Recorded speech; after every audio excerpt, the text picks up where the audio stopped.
चलो let's start. Hire purchase क्या है? What is hire purchase? क्या समझ में आता है तुम लोग को? The term hire purchase, topic समझने से पहले टॉपिक का नाम समझ लो तो क्लैरिटी हो जाएगा। हायर परचेज, कभी कभी हम लोग ऐसे बोलते हैं ना कि कैब हायर कर दो, उबर ओला को हायर करके चले जाओ, या फिर कोई रैपिडो को हायर करके चले जाओ। वो सब क्या है? हायर के केस में क्या आप उस कैब के मालिक बन जाते हो क्या?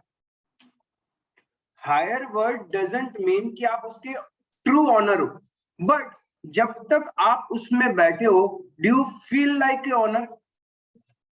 वो गाड़ी को आप अपना ही समझते हो। उबर में एक डेस्टिनेशन से दूसरे डेस्टिनेशन तक जा रहे होते हो, what you feel? You feel like a owner कि एक ड्राइवर है, वो चला रहा है और तुम उस जर्नी का पे करने वाले हो। जब तक वो डेस्टिनेशन नहीं आ जाता, वो गाड़ी तुम्हारी है। ठीक है। The similarly is hire. Hire समझ में आया वर्ड क्या होता है? कि हम लोग कोई चीज पे करके लेकिन पूरा पे नहीं करते। क्या आपने वो जो उबर ओला की कार में जो बैठा है, क्या पूरा कार की वर्थ दे दी क्या? एक डेस्टिनेशन से दूसरे डेस्टिनेशन तक जाने के लिए जितना फेयर बनता है, बस आप उतना ही पे करने वाले हो। मतलब कंप्लीट पे नहीं किया आपने। यानी कंप्लीट पे का मतलब क्या है? एक गाड़ी का पूरा कॉस्ट आप पे करते, तब वो गाड़ी के ट्रू ओनर आप होते। लेकिन आप क्या कर रहे हो? थोड़ा सा ही पे कर रहे हो। थोड़ा सा पे करके आप किसकी फीलिंग ले रहे हो? ऑनरशिप वाला। ठीक है। तो it is something like that कि आप क्या करते हो, कोई चीज हायर पे लेते हो, but it is equivalent to purchase. It is equivalent to purchase. Purchase का मतलब क्या होता है? Ownership of the goods transfer to you. आप ही ट्रू ऑनर होते हो। ठीक है। ऑनरशिप आपके पास ट्रांसफर हो जाती है, but not legally. Not legally. Hire purchase का मतलब है आपने किसी से परचेज किया है on certain terms and condition. हम जब भी कोई चीज हायर करते तो उसमें टर्म्स एंड कंडीशंस होता है ना, कि आपको एक जगह से दूसरे जगह तक इतना ही हम छोड़ेंगे, उसमें इतना फेयर होगा, रास्ते में ट्रैफिक हुआ तो आपसे एक्स्ट्रा चार्ज किया जाएगा। Every time you hire anything, there is a terms and condition. Similarly जब आप कोई चीज हायर पे खरीदते हो, मतलब एक ऐसा एग्रीमेंट जहां पे शायद आपके पास में पूरा पैसा नहीं है। क्योंकि हम हायर क्यों करते? यदि हमारी खुद की गाड़ी होगी तो हम ओला उबर हायर करेंगे क्या? नहीं है। हमें थोड़ा सा पैसा देके फीलिंग लेना है ऑनरशिप वाला। सिमिलरली ऐसे इंस्ट्रूमेंट, ऐसी एसेट्स जहां पे आपके पास पैसा नहीं है बट आपको वो खरीदनी है, तब आप क्या करते हो? You take it on hire. तो purely our concept deal with hire purchase. जैसे कि हमें प्रैक्टिकली सपोज क्या हुआ कि चित्रा को बहुत प्रॉब्लम है, यहाँ से घर तक बहुत ट्रैफिक रहता है, भैया नहीं सकेगा, इतना धूप है। तो इसको क्या लेना है? इसको एक कार खरीदना है। सपोज चित्रा बोलती है भैया मुझे कार दे दो ना। मैंने कहा कौन सी? BMW। वो तो ठीक है, बढ़िया बात है। चित्रा को कार खरीदनी है। चित्रा क्या करेगी? शोरूम जाएगी, चेक लेके जाएगी, पूरा पेमेंट करेगी और कार्ड लेके आ जाएगी। एक तरीका ये है। फिर मुदित बोलेगा पागल हुआ है क्या, हम लोग सीए कर रहे हैं। ऐसे सारा का सारा पैसा एक साथ में दे दिया तो तुम्हारा इनकम टैक्स फाइल तो चेक करो, उसके अंदर इतना पैसा था या नहीं था। वरना फिर गवर्नमेंट को जवाब देना पड़ेगा कि इतना पैसा आया कहाँ पे, क्या हमने उतनी इनकम शो करी है क्या? तो ये स्मार्ट प्लानिंग नहीं है। मुझे बोलता है रुको, मेरे पापा सीए है, सीए की ऑफिस है, मैं तुम्हें प्लानिंग बताता हूँ। एक काम करो, ऐसे मत खरीदो। तो क्या करें? तो मुदित बोलता है क्यों ना हम थोड़ा सा पैसा अभी दे दें और बाकी पैसा टुकड़ों में पे करें। क्या हम सारी की सारी बड़ी एसेट्स ऐसे ही खरीदते हैं? आज की डेट में आपने सुना होगा ईएमआई, इजी मंथली इंस्टॉलमेंट। वहां पे आप करते क्या हो? कुछ पैसा स्टार्टिंग में देते हो और कुछ पैसा टुकड़ों में देते हो। मोबाइल्स के केस में तो क्या हो गया, 0% ईएमआई आने लग गया। But let's talk about hire assets, बड़ी बड़ी एसेट्स, जैसे कि एक ट्रक खरीदना है, एक बड़ी कार खरीदनी है। तो वहां पे क्या होगा? एक बड़ी BMW कार खरीदने के लिए आपको कितना पैसा चाहिए? कम से कम अप्रोक्सीमेटली 45 से 50 लाख रुपीस तो चाहिए बेस मॉडल खरीदने के लिए उसका। तो इतना रुपए एनी टाइम हमारे पास हो या नहीं हो नहीं पता, बट वी नो कि हम लोग इसको खरीदना चाहते हैं। तो हम लोग क्या करते हैं? कुछ पैसा शोरूम में जाते हैं, शोरूम में जाते मस्त गाड़ी वाड़ी पसंद कर लिया। शोरूम वाला क्या बोलता है? सर ले लीजिए ना, बहुत अच्छी कार है, बेस्ट कार है। फिर तुम्हारा मुंह लटक, कैसे ले ले, पैसा ही नहीं है इतना। मेरे पास तो 45 लाख 50 लाख पैसा ही नहीं है, रुपए नहीं है। मैं कैसे खरीदूं? तो शोरूम वाला क्या बोलता है, सर टेंशन मत लीजिए, आज आपको पूरा पैसा नहीं देना, आज आप एक काम कीजिए, थोड़ा सा रुपए दे दीजिए। सपोज आज आप क्या कीजिए, 2 लाख रुपए दे दीजिए, ठीक है। उसके बाद में मैं क्या करता हूं, आप 5 साल में तो पैसा चुका पाएंगे ना, आप 5 साल में मुझे पेमेंट कर देना। ऐसे ही बोलता है शोरूम वाला हर टाइम। चाहे एक्टिवा खरीदने जाओ, वहां पे भी हम लोग के पास ये सब स्कीम्स रहती है। तो उन लोग ऐसी स्कीम्स क्यों देते हैं? क्या ऐसा बोलेगा क्या शोरूम वाला कि मैम आप एक काम कीजिए, अभी आप 2 लाख रुपए दे दीजिए BMW कार के लिए, अभी आप 2 लाख रुपए दे दीजिए, बाद में 5 इयर्स पीरियड में आप कितना रुपए देना। सपोज हमने बेस मॉडल 45 लाख वाला खरीदा, तो वो क्या बोलेगा, 43 लाख रुपीस 5 साल में दे देना। क्या वो ऐसा बोलेगा? क्या वो ऐसा नहीं बोलेगा। वो क्या बोलेगा पता है, नेक्स्ट 5 इयर्स में आप एक काम करना, आपका टोटल आपको पे करना पड़ेगा 48 लाख। ऐसा क्यों? क्योंकि क्या हो रहा है, खरीद आप रहे हो, लेकिन क्या डायरेक्टली आप पूरा का पूरा पैसा देके खरीद रहे हैं? क्या आप क्या कर रहे हैं, कुछ पैसा दे रहे हो और वो एसेट आपकी हो जाएगी, लेकिन आपके बदले में कोई तो है जो पूरा का पूरा पैसा दे रहा है। कंपनी को, BMW कंपनी को तो अपना पूरा पैसा चाहिए ना, उसको वो पूरा पैसा कौन दे रहा है? जो बीच में मीडिएटर है, जो फाइनेंस करके देता है, यानी बैंक्स वाले जो शोरूम्स में बैठे रहते हैं कि मैम टेंशन मत लीजिए, ये स्कीम है, आपका इनकम टैक्स रिटर्न शो कीजिए और हम आप लोग को बताते हैं कि आपको कितना एलिजिबल फाइनेंस हो जाएगा और कितना % आपको डाउन पेमेंट करना पड़ेगा। तो उन्होंने बोला कि अच्छा सिर्फ 2 लाख डाउन पेमेंट कर दो, बाकी आप क्या करना, 5 साल में एक इंस्टॉलमेंट अमाउंट आपको बताया जाता है। आपको ऐसे नहीं बताया जाता कि 48 लाख देना पड़ेगा, आपको क्या बताया जाता है कि आपको इंस्टॉलमेंट देना पड़ेगा, इंस्टॉलमेंट देना पड़ेगा अपने को, ठीक है। मेरा कैलसी है क्या?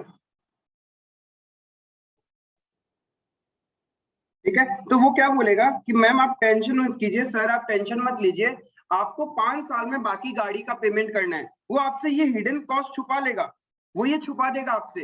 वो क्या बोलेगा, मैम टेंशन मत लीजिए, आप क्या करना, एवरी ईयर मुझे कितना पेमेंट कर देना, 12,66,228 का ईयरली इंस्टॉलमेंट दे देना। फिर इस ईयरली इंस्टॉलमेंट को कभी मंथली में कन्वर्ट भी कर सकते हैं और क्वार्टरली में भी कन्वर्ट हो सकता है। तो ये जो फाइनेंस वाला है उसने क्या किया, 12,66,228 का आपसे इंस्टॉलमेंट लिया। बोले 5 साल तक आप इतना तो पे कर सकते हैं, बिकॉज हम BMW कार खरीद रहे हैं, तो उसने हमारा ITR चेक करके देखा होगा कि yes we are eligible to pay this much amount. इससे क्या हुआ, क्या आपका बर्डन स्प्रेड हो गया? आप अभी सारा का सारा पैसा देके खरीदते तो सारा आउटफ्लो ऑफ कैश हो जाता, लेकिन इससे क्या होगा, आपका पैसा टुकड़ों में जाएगा, है ना, स्प्रेड हो गया। और 5 साल तक क्या मालिक आप ही रहेंगे? आपसे ऑनरशिप कब छीन ली जाएगी? जब हम इंस्टॉलमेंट नहीं देते तो बैंक वाले क्या करते हैं, अपने वसूली भाई को भेजते हैं। वो वसूली भाई क्या करता है, पहले तो प्यार से मांगता है, और जब प्यार से नहीं देते हो तो क्या करता है, गाड़ी उठा के ले जाता है। ठीक है, अब ऐश करो। तो गाड़ी जब उठा के लेके जाएगा, सपोज हमने डिफॉल्ट किया, इंस्टॉलमेंट नहीं दिया, 2 साल तक दिया, 3 साल तक दिया, 4 साल तक पे कर दिया, लास्ट ईयर का इंस्टॉलमेंट हम नहीं पे कर पाए, क्या तब भी गाड़ी उठा के ले जाएगा क्या? Yes, even the single penny, मतलब लास्ट इंस्टॉलमेंट भी आप नहीं पे करोगे तो क्या करेगा वो फाइनेंस वाला, उठा के ले जाएगा। तो उठा के ले जाएगा तो आपने 4 साल तक इंस्टॉलमेंट पे किया, प्लस आपने ये 2 लाख का डाउन पेमेंट भी दिया, तो क्या are you eligible? Finance company को जाके बोलोगे कि सर मुझे मेरा पैसा वापस दो, गाड़ी तो आप लेके चले गए, मैंने 4 साल तक इंस्टॉलमेंट दिया प्लस आपको डाउन पेमेंट भी दिया, तो क्या फाइनेंस कंपनी आपको रिटर्न कर देगी? क्या कभी भी रिटर्न नहीं करती ना। वो पैसा भी गया और गाड़ी भी गई। यानी इन केस ऑफ हायर परचेज, समझ में आया कि चैप्टर क्या है? ये चैप्टर प्योरली उन एसेट्स के बारे में डील करता है जहां पे हमारे पास फंड नहीं है but we want to purchase.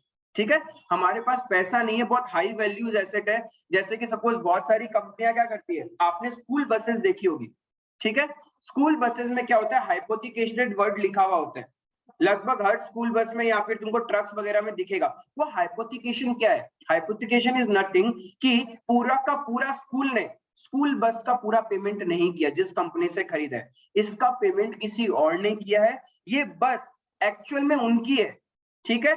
जब तक स्कूल अपना लास्ट इंस्टॉलमेंट बस का नहीं पे करेगा, school will not be termed as a real owner of the bus, तब तक वो हाइपोथिकेटेड है। जिस दिन स्कूल डिफॉल्ट करेगी वो लास्ट इंस्टॉलमेंट पे करने में या फिर बीच में कभी भी, तो उन लोग क्या करेंगे, बस को अपने पास लेके चले जाएंगे। क्लियर है, वही होता है हाइपोथिकेशन का मतलब। तो हायर परचेज में हम लोग यही सीखने वाले हैं कि कैसे हम लोग शोरूम्स में जाके गाड़ी खरीदेंगे, कैसे उन लोग हम लोग को फाइनेंस की बातें सिखाते हैं और उसकी अकाउंटिंग कैसे करेंगे। चीजें समझ में आया? यानी एक बात बोलूं, आज ये रेट था, आज ही मैं इसको कैश देके खरीद लेता तो मेरी पॉकेट से कितना जाता?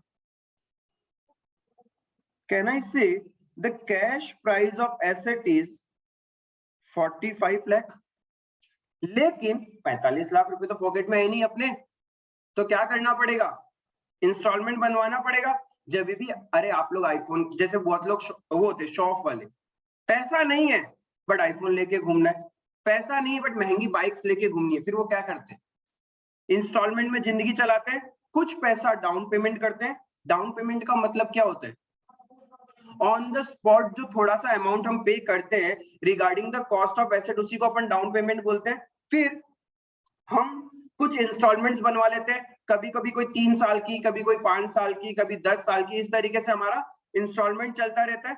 क्लियर है? तो यहाँ पे आज ही मैं खरीद लूं उस एसेट को तो मेरे पॉकेट से रुपए कितना जाएगा, 45 लाख। लेकिन यदि पैसा नहीं है तो टोटल मेरे पॉकेट से कितना जा रहा है, 2 लाख तो मैंने क्या दे दिया, डाउन पेमेंट ही दे दिया, 2 लाख तो मैंने। उसके बाद 5 साल में मैंने कितना पेमेंट कर दिया, अप्रोक्सीमेटली यदि हर साल मुझे इंस्टॉलमेंट इतना देना पड़े पर एनम, तो 5 साल तक कितना इंस्टॉलमेंट देना पड़ेगा मुझे? मैंने 10% इंटरेस्ट लिया, मेरी फाइनेंस कंपनी बहुत महंगी है, ठीक है। वैसे भी कार लोन वगैरह में तो इंटरेस्ट रेट हाई होता है ना, 63 लाख 31,140, यानी आपके पॉकेट से टोटल आउटफ्लो ऑफ कैश कितना हुआ? ओ माय गॉड, आज ही खरीद लेते सारा रोकड़ा देके तो कितना जाता, और प्रैक्टिकली कितना आउटफ्लो हुआ है? ऐसा क्यों? एक्स्ट्रा क्या चीज पेमेंट किया हमने?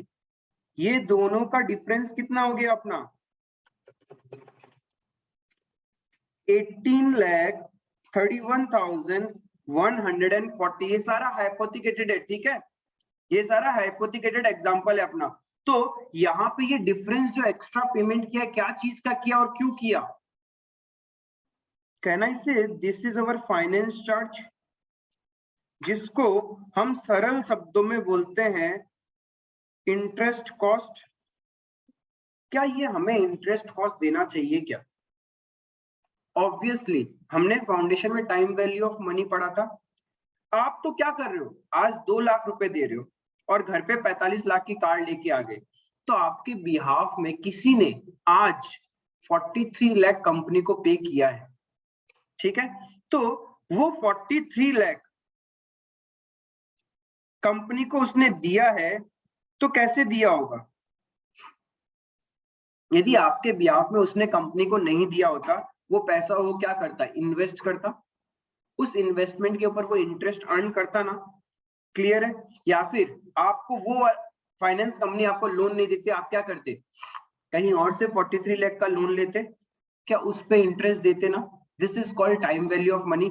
तो 0th ईयर मतलब टुडे कोई आपसे पे कर रहा है इतना आपके बिहाफ में, ठीक है, तो वो यदि 5 साल तक उसका पैसा तो ब्लॉक हो गया, एवरी ईयर आप टुकड़ों में दोगे, तो 5 साल तक जो उसको इन्वेस्टमेंट का लॉस हुआ उसी को अपन क्या बोलते हैं, फाइनेंस चार्ज। वही तो वो हमसे रिकवर करेगा।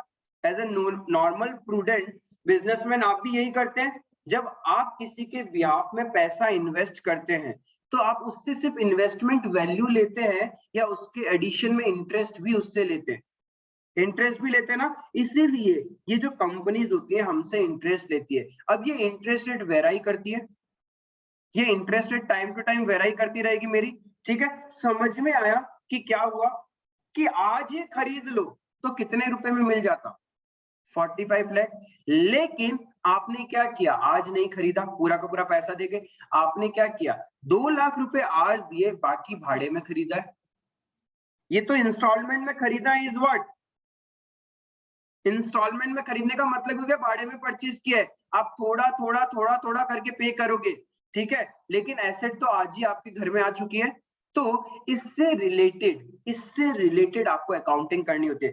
कहना इससे ये जो 65 लाख 31,140 है, ये आपका हायर परचेज प्राइस है, हायर में खरीदा, और टोटल जितना आप पे करोगे वही तो आपके लिए कॉस्ट होगा ना, हायर परचेज प्राइस। आया समझ में? तो यानी उसने हमसे इंटरेस्ट कैसे चार्ज किया हो, उसने हमसे इंटरेस्ट कैसे चार्ज किया हो। आप भी तो उससे शीट मांगते हो, आपने कभी देखा है कि इंस्टॉलमेंट की एक शीट होती है? Normally we are going to become a chartered accountant, हम अपने क्लाइंट से उनकी कोई भी फाइनेंस करवाई हुई चीजें होती है ना, तो हम उनसे 31 मार्च का स्टेटमेंट मांगते हैं। ऐसा क्यों मांगते हैं? हमें चेक करना होता है कि आपने कितना इंटरेस्ट एलिमेंट पे किया है, कितना प्रिंसिपल पे किया है, और कितना इंटरेस्ट आउटस्टैंडिंग है।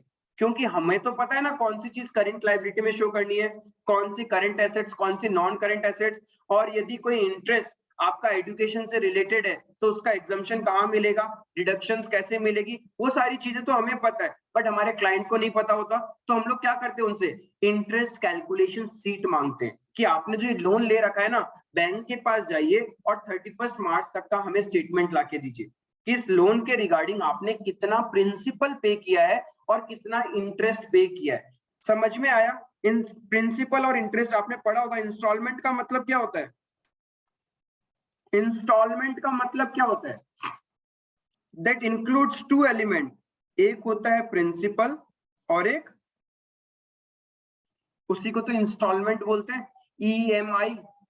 उसमें से प्रिंसिपल पार्ट थोड़ी ना होता है, उसमें इंटरेस्ट एड ऑन करके ही बैंक वाला या फाइनेंस कंपनी आपको रेट देता है, ठीक है। आप फिर कैलकुलेशन करते रहते हो कैसे किया होगा, किस तरीके से किया, there are certain methods to calculate. उसमें से एक मेथड्स हम लोग सीखेंगे भी कि कैसे इंस्टॉलमेंट निकालते हैं, कि कैसे इंस्टॉलमेंट निकालते हैं considering the time value of money.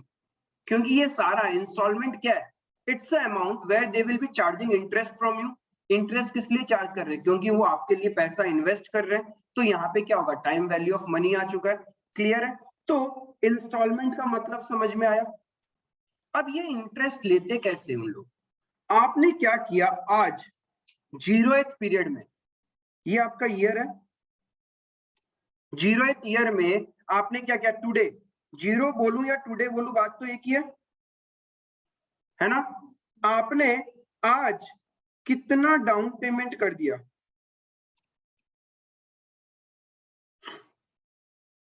आपने टोटल कितना डाउन पेमेंट किया? 2 लाख रुपए। और आपके अकॉर्डिंग आपने फाइनेंस कितना करवाया है?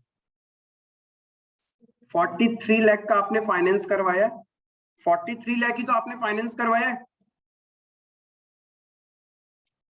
तो मतलब ये आपका क्लोजिंग बैलेंस आज है जो चुकाना है। आज तो फीलिंग ऐसी ही आ रही है कि इतना ही चुकाना है मुझे, फिर बैंक वाला आपको इंस्टॉलमेंट बता देता है। तो आगे चल के क्या होगा, जब आप फर्स्ट ईयर के एंड में आएंगे तो एक बात बताओ, ओपनिंग बैलेंस आपका कितना होगा आउटस्टैंडिंग?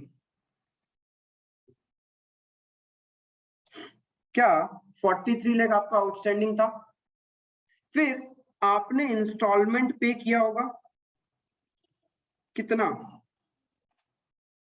12,66,228 का इंस्टॉलमेंट आपने दिया। इस इंस्टॉलमेंट में मैंने बोला ना, दो एलिमेंट होता है, एक प्रिंसिपल और एक इंटरेस्ट। इंटरेस्ट किस पे लगता है? जितना आपने लोन लिया उसी पे इंटरेस्ट लगेगा।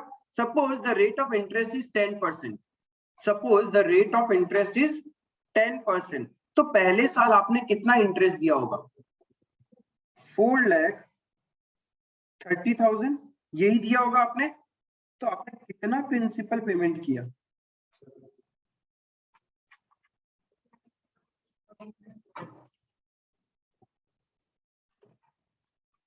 836,228 का प्रिंसिपल पे कर दिया आपने। तो आपका प्रिंसिपल आउटस्टैंडिंग बचा कितना?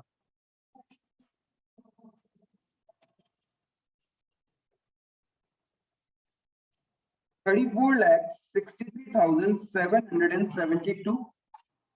इस तरीके से आपको क्या करेगा, वो कैलकुलेशन शीट देंगे। आया समझ में? उसके बाद में ईयर 2 में फिर आप क्या करते हो, ईयर 2 में फिर से आप स्टेटमेंट देखते हो और आपको पता चलता है ओ अभी भी मुझे इतना पेमेंट करना है ना। इसमें से फिर अगले साल आप क्या करोगे? ये तो इंस्टॉलमेंट है ना, ये कोई प्रिंसिपल पार्ट थोड़ी ना है। तो आपका इंटरेस्ट किस पे लगेगा? 34,63,772 जो आपका प्रिंसिपल लोन अमाउंट है, लोन पे ही इंटरेस्ट लगता है। क्लियर है? तो इस पे इंटरेस्ट कितना लग जाएगा अपना? 7। तो आपने कितना प्रिंसिपल पे कर दिया?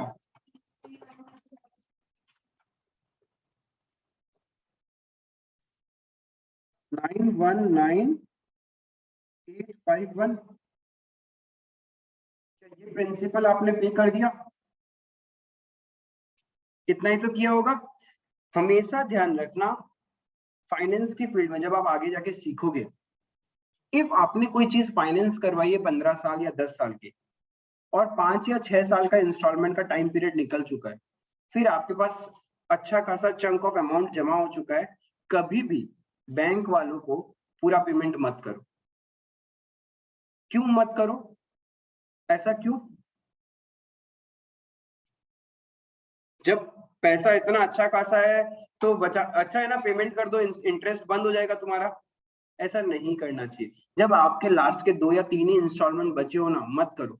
पैसे को इन्वेस्ट कर वहां पे, उस बैंक को पूरा पेमेंट नहीं करके आप क्या करो, पैसा इन्वेस्ट कर दो कहीं और पे, वहां आप ज्यादा कमाओ। क्यों? ये देखो एक चीज, तुम क्या हुआ यहाँ पे, इंटरेस्ट कम होता जा रहा है क्योंकि major portion of the interest finance या बैंक कंपनीज आपसे पहले ही रिकवर कर लेती है। लास्ट के 2-3 इंस्टॉलमेंट बचे हैं और आपने उस टाइम पूरा का पूरा पैसा चुका दिया इंटरेस्ट बचाने के लिए, आपकी बेवकूफी होगी, क्योंकि वहां पे तो वैसे भी इंटरेस्ट बहुत कम लग रहा है। तो अच्छा ही है ना, सस्ते रेट में आपको वो पैसा लोन मिला हुआ है, इफ आपके पास पैसा है तो कहीं और इन्वेस्ट करो, वहां से अच्छा खासा आपको इंटरेस्ट अर्न होता है, बिकॉज इंटरेस्ट इनिशियल पीरियड में ज्यादा होता है। हमारा प्रिंसिपल अमाउंट तो क्या हो रहा है, पेमेंट करते जा रहे हैं ना हम, तो हमारा ऑब्वियस सा बात है इंटरेस्ट भी कम होगा। तो कभी भी लास्ट के 1-2 इंस्टॉलमेंट में पूरा पेमेंट नहीं करना चाहिए, वो इंटरेस्ट बचा के आपका नुकसान ही है। इससे अच्छा वो पैसा आपने नॉर्मल एफडीज या कहीं और इन्वेस्ट किया होता ना, वहां से ज्यादा अर्न हो जाता और आप फिर पेमेंट कर देते। क्लियर है? अभी देखना धीरे धीरे इंटरेस्ट डिक्रीज होता जाएगा। क्यों? क्योंकि मेरा प्रिंसिपल लोन कम होता जा रहा है, तो मेरा इंटरेस्ट भी कम होगा। मेरा प्रिंसिपल लोन कितना बचा after the end of second year? 25,43,921 इतना बचा। थर्ड ईयर की स्टार्टिंग में क्या इतना ही है मेरा? ये प्रोसेस किस लिए इंपॉर्टेंट है? एक तो पहला चीज कि मुझे कभी भी क्लोजिंग आउटस्टैंडिंग अमाउंट निकालना हो प्रिंसिपल का, तो हम कैसे निकालते हैं? पहले हमें ये चेक करना होगा कि ईयर की स्टार्टिंग में कितना प्रिंसिपल आउटस्टैंडिंग था, उसमें से हम लोग क्या करते हैं, इंस्टॉलमेंट माइनस करते हैं, क्या प्रिंसिपल रीपेड माइनस करते हैं। और प्रिंसिपल रीपेड कैसे निकलता है? जब तुम इंस्टॉलमेंट में से इंटरेस्ट माइनस करते हो, इंस्टॉलमेंट में से इंटरेस्ट माइनस करते हो तभी तो ये वैल्यू निकल रहा है ना। और फिर इस वैल्यू से ये वैल्यू माइनस किया तब जाके ये वैल्यू निकला। क्लियर है? तो समटाइम्स आपको क्या हो सकता है, रिवर्स कैलकुलेशन में भी जाना पड़ सकता है, आपको रिवर्स कैलकुलेशन में भी जाना पड़ सकता है। अब देखो आप नेक्स्ट ईयर में फिर से इंस्टॉलमेंट कितना दोगे? अच्छा 2543,921।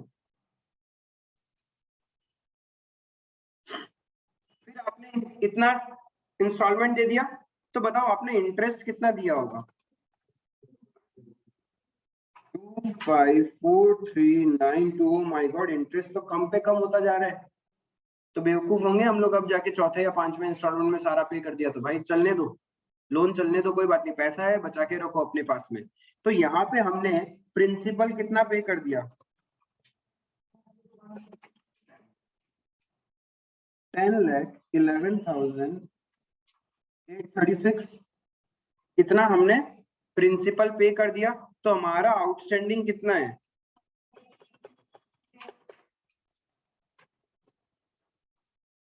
कितना आया?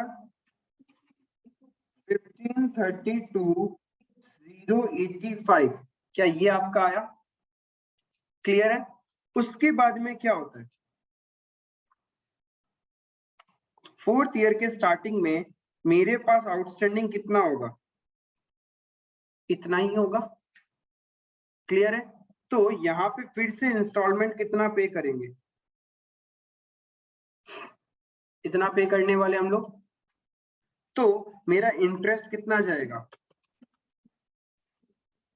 153209 अप्रोक्स। ठीक है? तो मेरा प्रिंसिपल रीपेड हमने कितना कर दिया?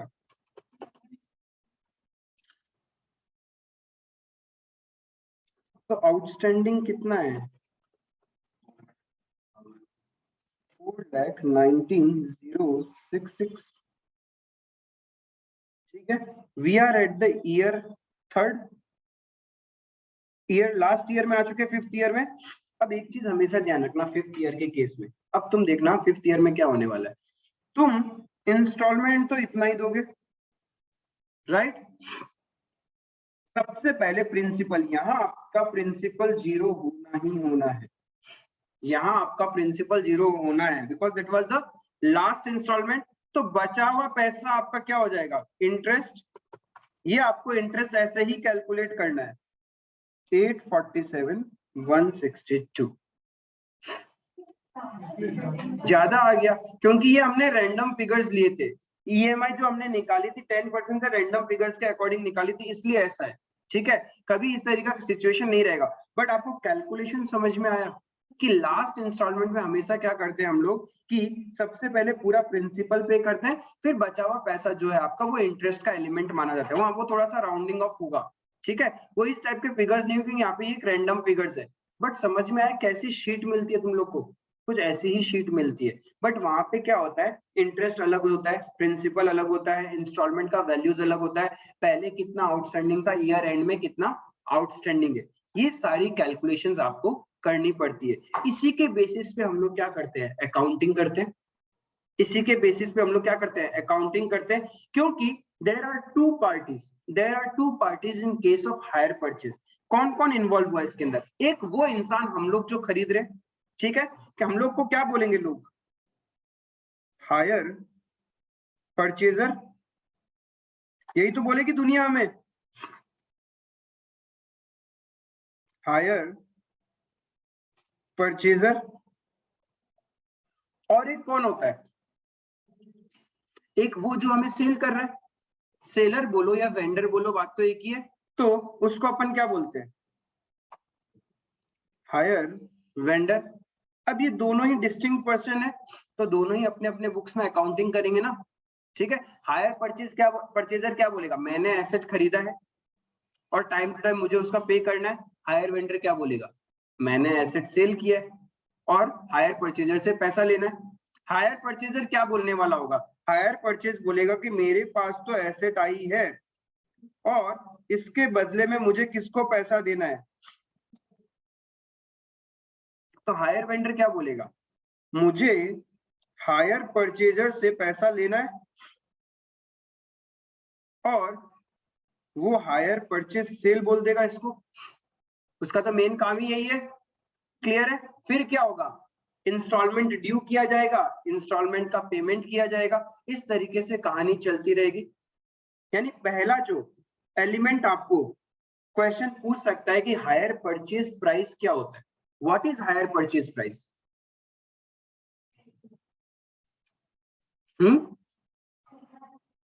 जितना डाउन पेमेंट हमने किया प्लस ऑल दी इंस्टॉलमेंट्स, वही तो मेरा हायर परचेज प्राइस होता है ना। And what is cash payment, जो आज ही खरीद ले, आज ही सारा का सारा पैसा देके यदि हम खरीद ले, उसी को तो अपन क्या बोलते हैं, कैश पेमेंट। तो difference between cash price and higher purchase price क्या होता है, वो एक्स्ट्रा पैसा क्यों पे करना पड़ रहा है हमें, इंटरेस्ट कॉस्ट है वो मेरा, time value of money, clear है। अब ये इंटरेस्ट रेट नॉर्मली क्वेश्चन में रहना चाहिए, या फिर सामने वाला जब भी कोई फाइनेंस देता है तो सामने वाला इंटरेस्ट रेट बताता है ना, बट बहुत बार ऐसा हो सकता है कि इंटरेस्ट रेट ही नहीं पता हो, तब फिर क्या करना पड़ेगा। बिकॉज इसी से सिमिलर हमने एक चैप्टर किया था लीजेस, ठीक है, लीजेस किया था ना, तो वहां पे क्या करते थे, जब आपको इंटरेस्ट रेट नहीं पता तो आप क्या करते थे, IRR कैलकुलेट करते थे, इम्प्लिसिट रेट ऑफ रिटर्न, ठीक है, IRR कैलकुलेट करते थे। वो चीज आपको फिर से यहाँ पे सीखनी है। लेकिन लीज के केस में क्या होता था कि लीज के केस में क्या आप मालिक बनते थे क्या, if it is a finance lease, if it is a finance lease. But hire purchase के केस में क्या है, आप ही तो मालिक हो, बस कब मालिक, ऑनरशिप कब ट्रांसफर होगी, जब लास्ट इंस्टॉलमेंट पे करेंगे। क्या यहाँ पे कुछ ऑपरेटिंग हायर परचेज या फाइनेंसिंग हायर परचेज है क्या, कुछ नहीं है। बट लीज का मतलब क्या होता है, भाड़े पे कोई सामान, ठीक है, जैसे स्कूल की प्रॉपर्टीज, कॉलेज की प्रॉपर्टीज, गवर्नमेंट प्रॉपर्टीज जितनी भी होती है वो लीज पे मिलती है, 50 years lease, 80 years lease, 99 years lease, ठीक है। उसमें हमने सीखा था कि लीज कुछ दो कंडीशंस की हो सकती है, यदि उस लीज ऐसी है कि लास्ट में आप ही मालिक बन जाओगे, या फिर लगभग सारा पैसा आपसे रिकवर किया जा रहा है, तब वो आपकी ही प्रॉपर्टी है, आपको अपनी ही समझ के रखना है, तब हमने सीखा था कि उसको फाइनेंस लीज बोलते हैं। और ऑपरेटिंग लीज में क्या था, जस्ट हम भाड़ा देते हैं, रेंट देते हैं और उसको यूज करते हैं। But in case of hire purchase ऐसा नहीं है, ठीक है। हायर परचेज का मतलब कि हम सामान खरीद रहे हैं, इसका मतलब risk and reward of the asset हमारा ही है फ्रॉम द फर्स्ट डेट, ठीक है। चाहे हमारे बिहाफ में किसी और ने पे किया है, हम उसको इंस्टॉलमेंट देंगे, बट रिस्क रिवार्ड किसका है, रिस्क रिवार्ड अपना ही होता है, ये हमेशा ध्यान रखना हायर परचेज के केस में, क्लियर है। तो हायर परचेज में ओवरऑल क्या हो सकता है कि हमें खरीदना है, खरीदेंगे तो कुछ डाउन पेमेंट करेंगे, उसका अकाउंटिंग एंट्री हो सकता है, और सबसे मोस्ट इंपॉर्टेंट अकाउंटिंग एंट्री तो क्या मिलेगा, दिक्कत यहां आएगी, किस वैल्यू में रिकॉर्ड किया जाए, ठीक है, ये निकालना सीखेंगे। फिर कैश प्राइस वगैरह क्या होता है वो कंसेप्ट क्लियर है। और क्या हो सकता है इसके अंदर में, और कॉम्प्लिकेशंस में घुसे तो और क्या हो सकता है, मैक्सिमम मैक्सिमम ये हो सकता है कि हम डिफॉल्ट कर देंगे इंस्टॉलमेंट देने से, तो सामने वाला क्या करेगा, एसेट उठा के ले जाएगा, हायर परचेजर की बुक से एसेट चली जाएगी और हायर वेंडर की बुक्स में वापस एसेट आ जाएगी वो, ठीक है। तो जब हायर परचेजर और हायर वेंडर दो अलग अलग पार्टीज है, अब यहाँ पे क्या होगा, झगड़ा होगा। हम बोलेंगे कि भैया 3 साल यूज करिए, गाड़ी में एक भी स्क्रैच नहीं लगा हुआ, तो बस हम तो इतना सा ही डेप्रिशिएट हुआ है, लेकिन हायर वेंडर बोलेगा क्या, नहीं चलेगा, मेरे लिए तो ये सेकंड हैंड हो चुकी है, एवरी ईयर हम इन एसेट्स को मानते हैं कि 40% के हिसाब से डेप्रिशिएट करते हैं या फिर 30% के हिसाब से। बोलो किसकी बातें चलेगी, हायर परचेजर बोलेगा कि नहीं मैं तो डेप्रिशिएट इसको 10% से करता हूँ, और हायर वेंडर बोलता है ना ना ना ना ना, मैं तो इसको 20% डेप्रिशिएट वैल्यू के हिसाब से ही अपना लोन का रिपेमेंट मानूंगा, किसकी बात चलेगी। जब डिफॉल्ट करते हो तो हायर वेंडर, जैसा हायर वेंडर बोलेगा वही मानना पड़ेगा, बिकॉज आपने पे तो किया ही नहीं है ना। तो हायर वेंडर का चेक किया जाएगा कि वो डेप्रिशिएट कैसे करता है उस एसेट को, जिस वैल्यू पे वो लेके जाएगा ना उतना ही लोन रिपेमेंट माना जाएगा, बाकी सारा क्या होगा वो दूसरे तरीके से रिकवर करेगा, क्लियर है। तो वो सारे केसेस आएंगे, रिकवरी तो करेगा ही, एसेट लेके गया इसका मतलब क्या पैसा नहीं लेगा क्या, वो क्या करेगा उस एसेट को डेप्रिशिएट करेगा, बोलेगा अच्छा आज की मार्केट वैल्यू इतनी है, मानो कि इतना लोन आपका रीपेमेंट हो चुका है, अब बचा हुआ पेमेंट बताओ कब दोगे, कैसे दोगे, या फिर आपकी दूसरी एसेट्स भी हम लेके चले जाएंगे। फिर वो वसूली भाई भेजते हैं बैंक वाले, उन लोग टाइम टू टाइम हमारा फॉलो अप करते हैं, रोकते हैं, पैसा मांगते रहते हैं, ठीक है, वो सारी कहानी चलेगी। लेकिन यानी एक कंसेप्ट और मिलना है अपने को, रिपोजिशन ऑफ हायर्ड गुड्स, ठीक है। हायर परचेज के केस में रीपोजिशन भी हो सकता है, और रीपोजिशन का केस कब आएगा? जब डिफॉल्ट करेंगे। डिफॉल्ट नहीं करेंगे तो नॉर्मल अकाउंटिंग एंट्रीज चलती जाएगी। क्लियर है? तो ओवरऑल हायर परचेज आपका इतना ही चलने वाला है। There are two parties to hire purchase, one is hire purchaser and other one is hire vendor. इन दोनों की बुक्स को कैसे मेंटेन करना है वो सीखना है। There are two methods of accounting, ठीक है? वो दोनों मेथड्स अपने को सीखना है, बहुत इजी है, कॉम्प्लिकेटेड नहीं है। इफ आपको ये क्लियर है कि हाँ कुछ इसी तरीके से हम लोग क्या करते हैं, प्रिंसिपल आउटस्टैंडिंग का कैलकुलेशन करते हैं। Installment includes principal plus interest, ठीक है? आईआरआर निकालना मैं तुम लोग को सिखा दूंगा कि किस तरीके से निकालते हैं। बाकी और कुछ है ही नहीं इस चैप्टर के अंदर में, बस अकाउंटिंग एंट्री और लेजर अकाउंट्स, और कुछ नहीं है। Accounting entries and ledger account जो जिंदगी भर आपका पीछा नहीं छोड़ेगी जब तक आप अकाउंट्स पढ़ोगे, बस वही अकाउंट। अकाउंट्स क्या, मुनीमगिरी, और मुनीमगिरी का मतलब ही क्या होता है? जर्नल एंट्री पास करना और उसका फाइनेंशियल इंपैक्ट चेक करना। क्लियर है? तो अब कुछ नोट्स अपने को लिखना है, जो अपन लिखना स्टार्ट करेंगे।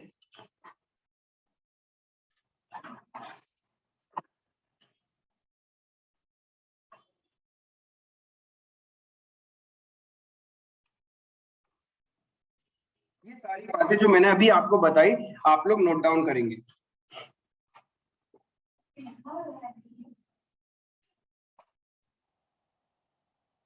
ठीक है? आओ देखता है, हम लोगों ने यहाँ पे कुछ सर्टेन इंस्टॉलमेंट निकाला था, इक्वेटेड एनुअल इंस्टॉलमेंट बोलते हैं। हर साल एक ही अमाउंट पे कर रहे हैं।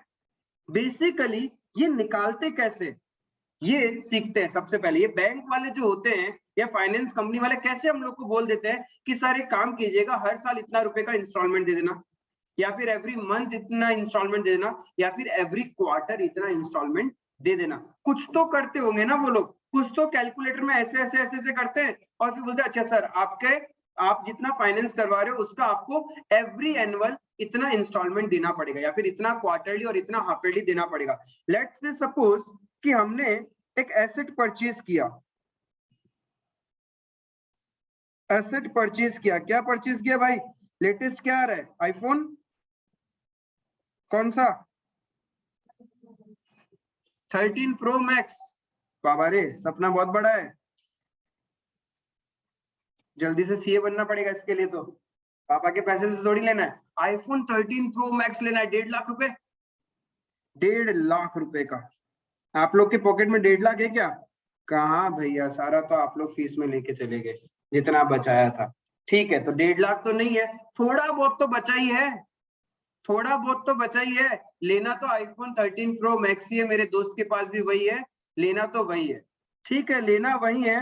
तो एक काम करते हैं, कुछ पैसा तो है मेरे पास, कुछ पैसा है, बैंक वाले के पास गए, बैंक देख मेरे पास पॉकेट में अभी 30,000 है, उतना ले ले और मुझे बता दे कि अगले 3 साल में मैं पूरा पेमेंट कर दूंगा, हर साल तुझे कितना इंस्टॉलमेंट दूं।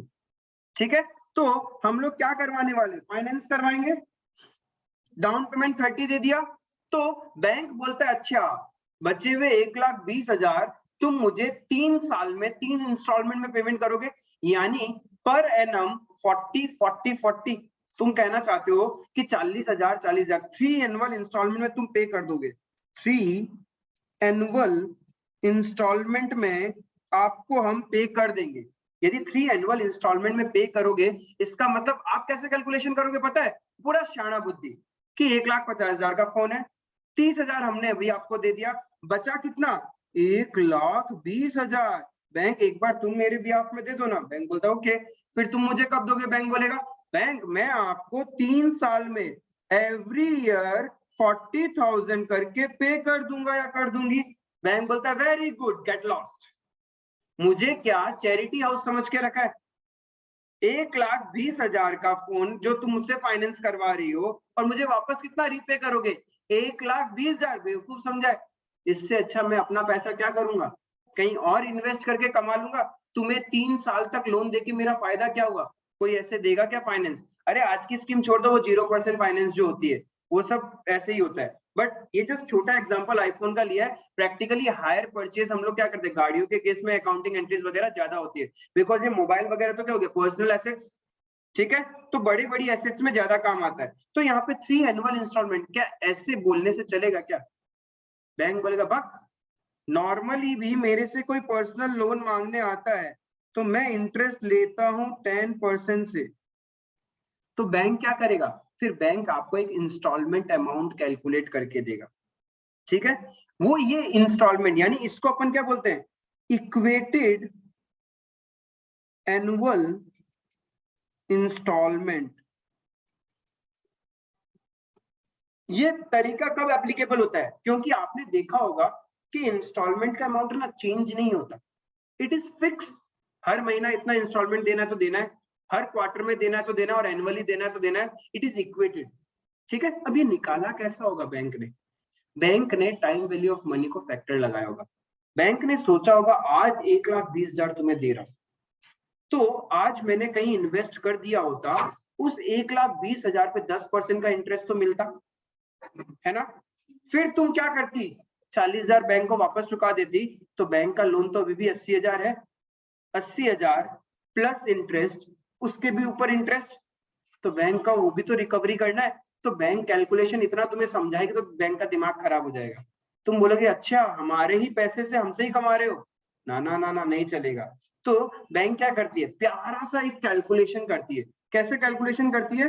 बैंक बोलती है मैं तुझे 1,20,000 का लोन दे रहा हूँ, लोन अमाउंट। फिर टाइम वैल्यू ऑफ मनी, यानी हर साल मेरा blockage of the fund at the rate 10% हो रहा है, 3 साल तक चलेगा, तो उस 3 साल का प्रेजेंट वैल्यू कितना होगा? Submission of TDIFA at the rate 10% for 3 years। तो एक साल का डिस्काउंटिंग फैक्टर होता है मेरा 1 डिवाइडेड बाय 1.909, बट बैंक को तो क्या रिकवर करना है तुमसे? 3 साल का, तो इक्वल्स टू 3 साल GT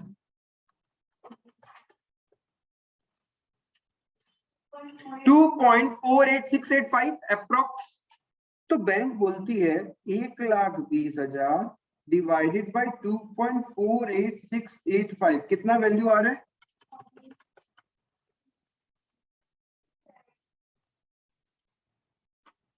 48,254 अप्रोक्स।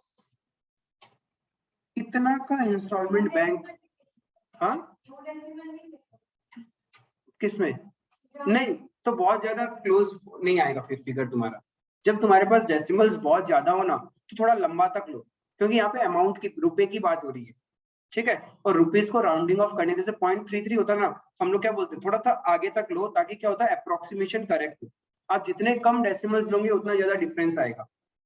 क्लियर है? तो अब यहाँ पे बैंक क्या बोलेगी? बैंक ये नहीं बोलेगी आपको 40,000 इंस्टॉलमेंट। बैंक आपसे बोलेगी अच्छा ठीक है, 1.5 लाख का फोन चाहिए, तुम्हारे पास 30,000 है, और तुम बाकी पेमेंट 3 साल में करोगे ना, तो हर साल मुझे कितना देना पड़ेगा? 48,254 पे करना पड़ेगा। आया समझ में? हम क्या सोच रहे थे 40,000 देना पड़ेगा, लेकिन बैंक कितना लेगी? वो क्यों लेगी?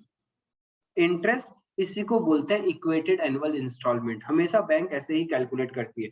बैंक क्या करती है, जितने रुपए का आपको फाइनेंस दे रही है, डिवाइडेड बाय जितने साल का आप लोन मांगते हो ना, उस साल पे प्रेजेंट वैल्यू फैक्टर्स को प्लस करके डिवाइड कर देती है। इसी को बोलते हैं इक्वेटेड एनुअल इंस्टॉलमेंट। ये कैसे निकलता है? हमेशा जो मेरा लोन अमाउंट है divided by submission of present value of annuity factors, PVAF लिख दो। कितने साल का था? 3 इयर्स का।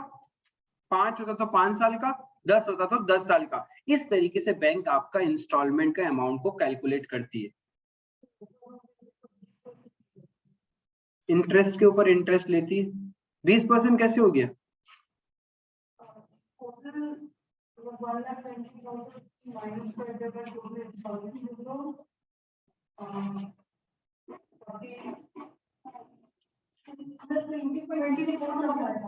हाँ, तो वो हाथी के दांत दिखाने के कुछ और खाने के कुछ और होते हैं।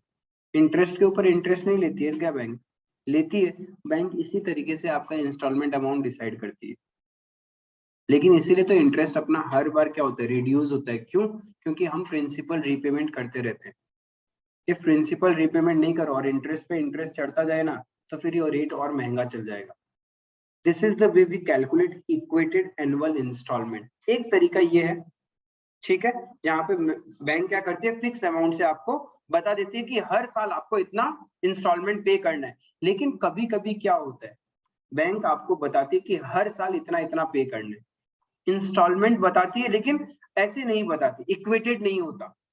इक्वेटेड नहीं होता। बैंक क्या बोलती है कि आज आपने डाउन पेमेंट किया कितना, 30,000, ठीक है, फर्स्ट ईयर में एक काम करना, आप 50,000 पे कर देना मुझे। सेकेंड ईयर में एक काम करना, यू पे मी 30,000 एंड थर्ड ईयर में आप कितना पे कर देना मुझे,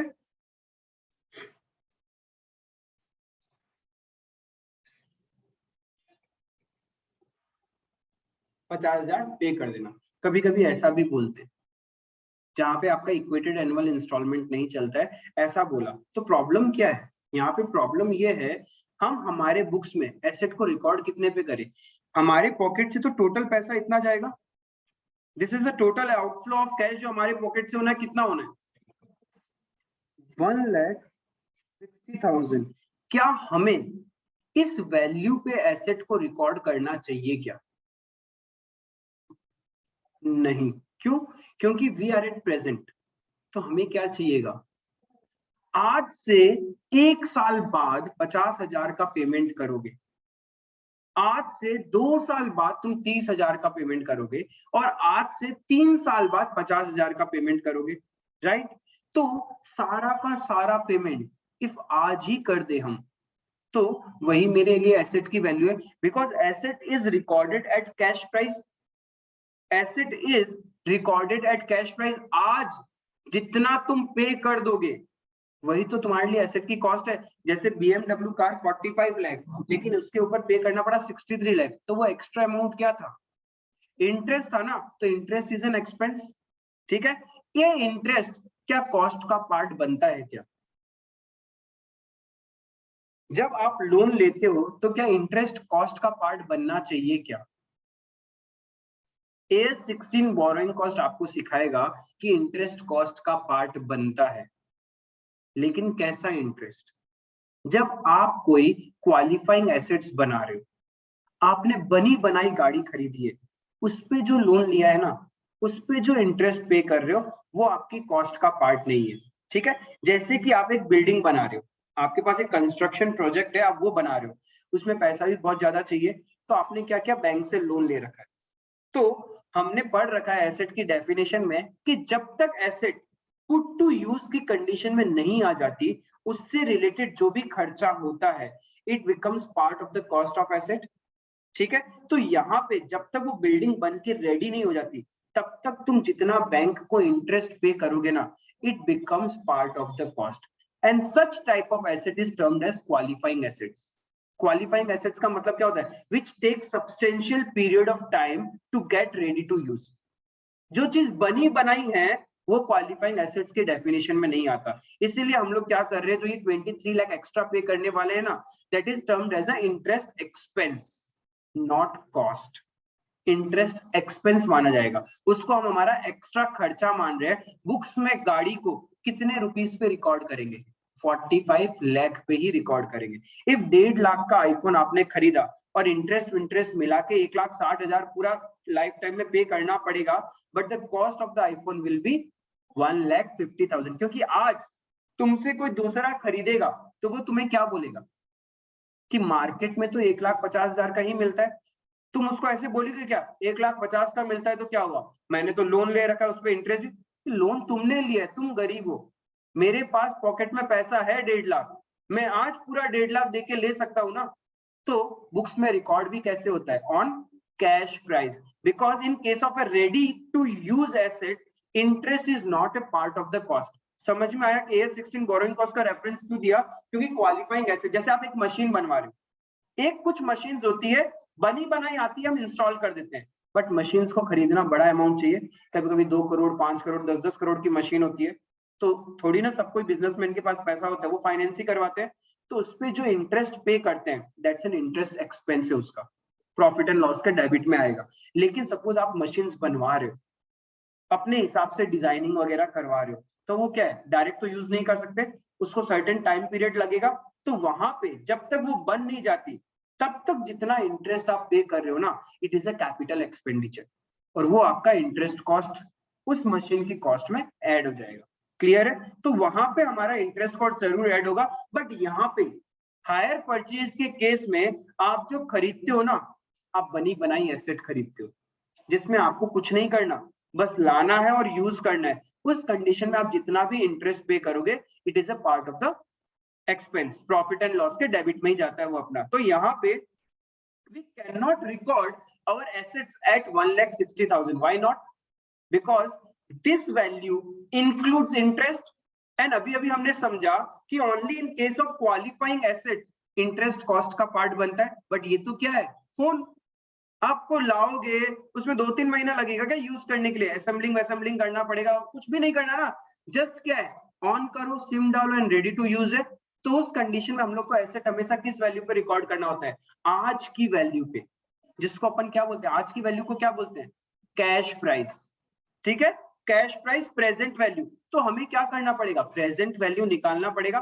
फाउंडेशन में आपने प्रेजेंट वैल्यू निकालना सीखा था कि क्या था, कि आपके पास एक रेट ऑफ इंटरेस्ट होता है कि पैसा यदि आज सारा का सारा 1 साल बाद आपको कितना चाहिए, आज पेमेंट कर रहे हो 30, वो तो उतना ही रहेगा, आज की वैल्यू है। ठीक है, 1 साल बाद आपको 50,000 रुपए पेमेंट करना है। तो आज आप कितना रुपए बैंक में डाल दो कि वो 1 साल बाद 50,000 बन जाए, वही तो है ना, 1 साल बाद 50,000 चाहिए। तो हमें करना क्या है, इस पूरे के पूरे 1,60,000 का आज का वैल्यू फाइंड आउट करना है कि जो इंसान लोन ले रहा है उसके लिए तो यही वैल्यू रहेगा, और जो इंसान लोन नहीं लेगा वो तो सारा का सारा पेमेंट आज ही करेगा ना। तो जब आज पेमेंट करेगा तो उसी वैल्यू पे हम क्या करेंगे, एसेट्स को रिकॉग्नाइज करेंगे। तो एक बात बताओ, प्रेजेंट वैल्यू कैसे निकालते थे? सबसे पहले आप प्रेजेंट वैल्यू फैक्टर्स देखते थे, और ये कैसे निकलता था, rate of interest, yes, rate of interest suppose यहाँ पे 10% है, तो ये प्रेजेंट वैल्यू फैक्टर कैसे निकालते थे हम लोग, 1 divided by 1 plus R equals to करके। ठीक है, तो मेरे पहले साल का कितना होगा, 0.909, पहले साल का, नॉट हियर। आज तो उसका प्रेजेंट वैल्यू 1 रुपए का 1 रुपए ही रहेगा ना, उसका थोड़ी ना बदल जाएगा। तो आज यदि मैं 0.909 बैंक में डाल दूं, 1 साल बाद वो मेरा कितना बन जाएगा, 1 रुपए बन जाएगा। क्लियर है? This is present value factors, कि आज मैं बैंक में इतना पैसा रख दूं तो 1 साल बाद कितना बन जाएगा, 1 रुपए। तो आज मुझे 1 साल बाद मुझे कितना चाहिए, ये तो 30 रहेगा, है ना, ये कितना हो जाएगा, यानी आज हम बैंक में इतना डाल दें तो क्या, देखो तो 10% इंटरेस्ट ऐड करके वो 50,000 हो जाता है क्या, अप्रोक्सीमेटली रहेगा, क्योंकि हमने क्या किया है, 3 डेसिमल्स तक ही लिया है। तो 45 450 पे 10% यदि हम ऐड करें तो कितना आया, 49,995, यानी अप्रोक्सीमेटली 50,000 बन गया ना। और 1 साल बाद हमें क्या चाहिए, 50,000 ही चाहिए। सिमिलरली 2 साल बाद मुझे 30,000 रुपए चाहिए, तो मुझे क्या करना पड़ेगा, 2 साल का प्रेजेंट वैल्यू फैक्टर निकालना पड़ेगा। यानी आज बैंक में हम 0.826 डाल दें तो 2 साल बाद मुझे 1 रुपए मिल जाएगा। कैसे, 0.826 प्लस 10%, ये हो जाएगा 0.9086, फिर उस पर भी तो इंटरेस्ट मिलेगा, प्लस फिर से 10%, तो देखो आपका कैलकुलेटर में 0.999 आ रहा है, यानी 1 रुपए वो बन चुका है। तो 30,000 इंटू 0.826, यानी आज बैंक में 24780 हम डिपॉजिट कर दे तो ये 2 साल क्यूमुलेटिव इंटरेस्ट करके आपका क्या बन जाएगा, 30,000 बन चुका होगा। समझ में आ रहा है ये प्रेजेंट वैल्यू फैक्टर्स क्यों निकालते हैं? तीसरे साल का क्या होगा, 0.751 है क्या,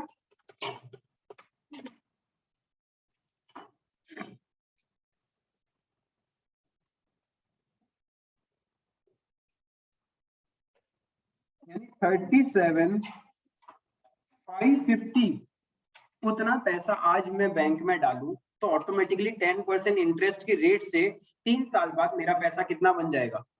50,000 बन जाएगा। क्लियर है ये चीज? तो क्या चीज? तुम 0.751 लिया ना, क्या लिया? तो और आगे लेगा तो तुम्हारा और ज्यादा अच्छा आएगा। हमने तो 3 डेसिमल्स तक ही लिया, वो राउंडिंग ऑफ चलेगा, वो कोई दिक्कत नहीं है। लेकिन कभी भी आपको प्रेजेंट वैल्यू फैक्टर्स लेना है, take it up to 3 decimals, उससे कम तो लेना ही नहीं। और कभी कभी तो एग्जाम मेंशन करता है कि अच्छा ये प्रेजेंट वैल्यू फैक्टर कंसीडर करना है, फिर वही करेंगे। इफ एग्जाम में आपको क्वेश्चन ही दे दे कि 2 डेसिमल्स तक या 3 डेसिमल्स तक, तो वही करना है। अदरवाइज स्टैंडर्ड वे होता है कि 3 डेसिमल्स तक हम लोग को लेना ही है।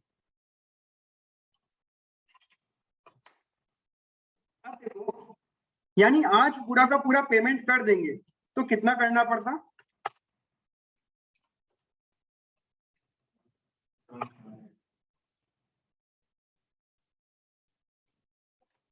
आज पूरा पेमेंट कर दो तो पेमेंट करना पड़ेगा 137,780 एसेट्स का।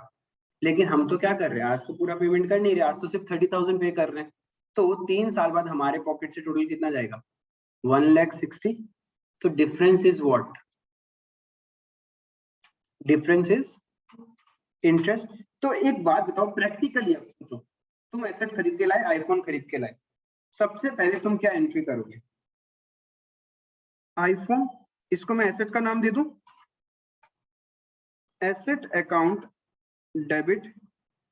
तुम कितने पे रिकॉर्ड करोगे? आज पूरा का पूरा पे करते तो ये एसेट की वैल्यू तो यही है ना, ठीक है, इतनी है। इसके लिए तुमने इमीडिएटली पे कर दिया कितना? बाकी क्या बोला? बाद में पे करेंगे, राइट? कितना बाद में पेमेंट करेंगे? 1,07,780। यानी इन शॉर्ट आपने इतने रुपीस का फाइनेंस करवाया है, इतने रुपीस का फाइनेंस करवाया है। तो हमें निकालना क्या है? एवरी ईयर अकाउंटिंग करना पड़ेगा। अब ये तो हो गया परचेज डेट पे आप ये करोगे, लॉजिकल है ये कि हाँ एसेट खरीदे हैं तो एसेट,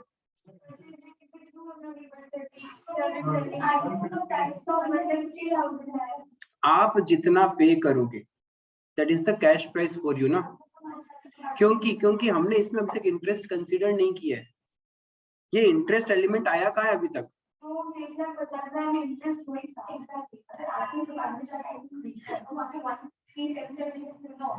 नहीं, हाँ वो वो तो आज का, वो तो फिर प्रेजेंट वैल्यू आज का ही उतना ही हो गया ना। अभी देखो तुम्हारा कॉस्ट ऊपर चला जाएगा।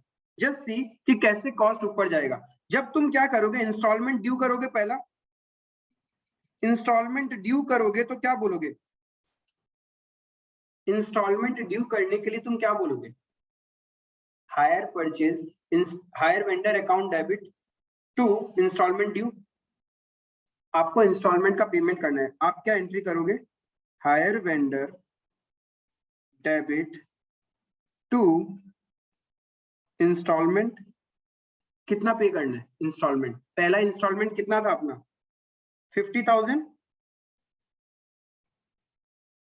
एक बात बताओ, क्या सच में हायर वेंडर आपका 50,000 से डेबिट होना चाहिए क्या? Installment always includes your interest element. और ये हायर वेंडर तो मेरा प्रिंसिपल है, ये तो प्रिंसिपल है, तो ये तो गलत डेबिट कर दिया तुमने। तो तुमको निकालना क्या होता है? हमेशा इंटरेस्ट और प्रिंसिपल को अलग अलग करना होता है। अब देखो, आउटस्टैंडिंग एट बिगिनिंग कितना? 107,780। उस पे आपने इंस्टॉलमेंट कितना दिया? 50,000। इंटरेस्ट कितना गया होगा? 10778। तो तुमने प्रिंसिपल कितना पे किया है?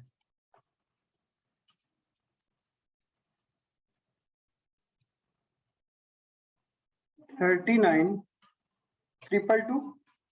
तो प्रिंसिपल आउटस्टैंडिंग बचा कितना तुम्हारा?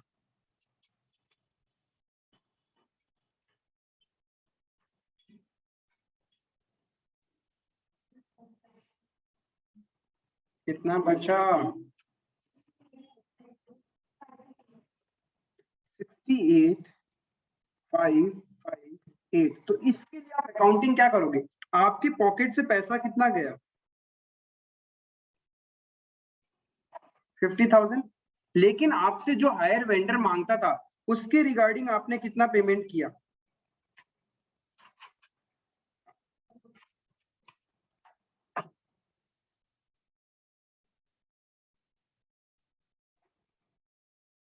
कॉस्ट बढ़ता जा रहा है ना।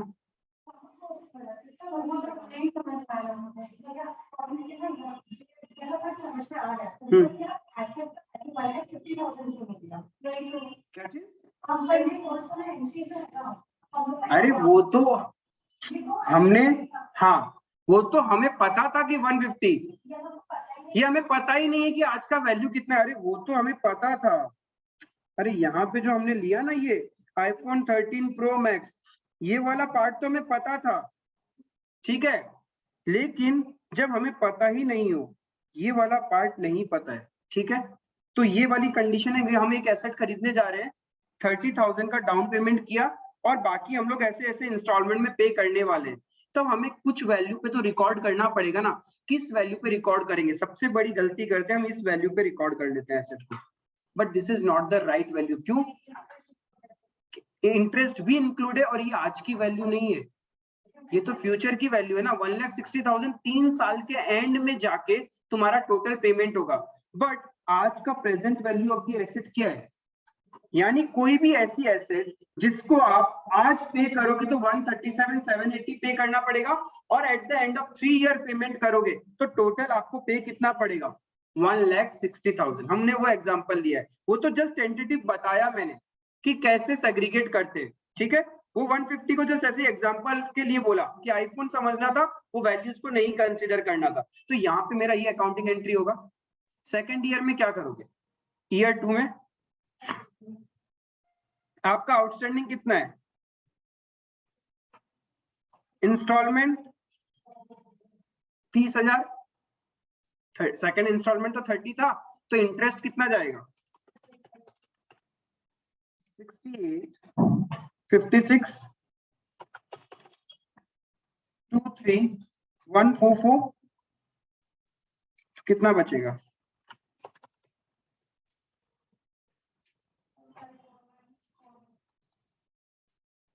45,414 तीसरे साल, ये पहले साल था, ये दूसरे साल, और ये फिर कितना पे करेंगे?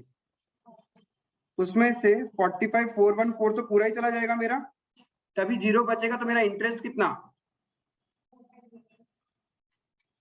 ऐसा क्यों हुआ? 10% तो 5,000 होना चाहिए ना। वो लास्ट में आपका क्या होता है? अप्रोक्सीमेशन होता है, क्योंकि हम ऊपर अप्रोक्सीमेशन करते आ रहे हैं। हमने बहुत सारे डेसिमल्स को क्या किया है? अप्रोक्सीमेशन किया है। इसीलिए ये लास्ट इंस्टॉलमेंट में जो इंटरेस्ट निकलता है ना, ये कभी भी एग्जैक्ट 10% नहीं होगा, कुछ ना कुछ ऊपर नीचे चलेगा अप्रोक्सीमेशन की वजह से। तो इस तरीके से आपका पूरा का पूरा हिसाब मैच होगा। बट एक चीज दिमाग में रखना है कि आप जितना हायर परचेज प्राइस होता है ना, उस वैल्यू पे रिकॉर्ड नहीं करते एसेट को। ये क्या था आपके लिए? This is your higher purchase price because this includes your down payment plus all the installment, ठीक है। Down payment plus all installment था ना। और ये क्या है आपका? Cash price. इसके अंदर में इंटरेस्ट ऐड कर दें, कितना आया था अप्रोक्सीमेटली इंटरेस्ट? हमने 3 बार कैलकुलेट किया था, 10778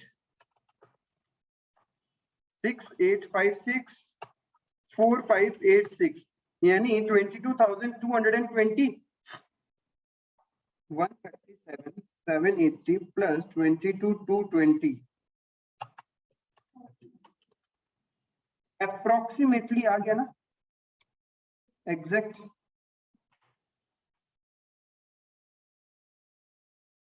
चीजें समझ में आया?